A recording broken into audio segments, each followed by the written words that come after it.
নমস্কাৰ।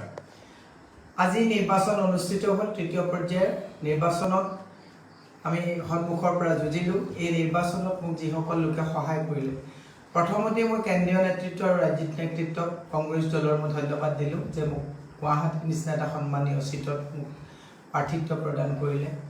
দ্বিতীয়তে আমাৰ জিলা কংগ্ৰেছ, ব্লক কংগ্ৰেছ, মণ্ডল কংগ্ৰেছ, ৱাৰ্ড কৰ্মীক মই ধন্যবাদ জ্ঞাপন কৰিলোঁ। আমাৰ 15টাকৈ ৰাজনৈতিক দল, যি দলৰ নেতৃত্বই আজি অখিল গগৈ ডাঙৰীয়া, লুৰিণজ্যোতি গগৈ ডাঙৰীয়া, ৰাছেল হুছেইন ডাঙৰীয়া, আমাৰ পংকজ দা, মই সকলোৰে নাম ল'বলৈ গ'লে মস্ত এখন লিষ্ট হ'ব।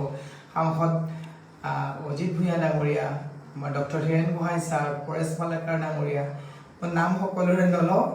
সকলোৱে মোক যিটো সহায় কৰিলে মই তেওঁলোকৰ ওচৰত চিৰকৃতজ্ঞ হৈ থাকিম। মাইনী বাইদেউ, আমাৰ যিসকল লোক আমাৰ আহি পেলাই মানে মোৰ পৰিৱেশ সৃষ্টি কৰাত সহায় কৰিলে মই আপোনালোকক কৈছোঁ।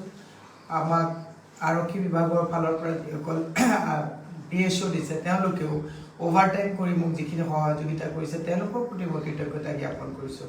আৰু মোৰ দৈনিক চাহ ভাত বনাই ঘৰৰ ফেমিলি মানুহ, মোৰ দেৱৰ, মোৰ ননদ, মোৰ ভাই বোৱাৰী, মোৰ বাইদেউ, মোৰ দাদা বৌ, সকলো ভাগিন ভতিজা, সকলোৱে মোক যিমানখিনি সহায় কৰিলে মই সকলোৰে ওচৰত মানে ঋণী হৈ থাকিম এইখিনি সময়ত।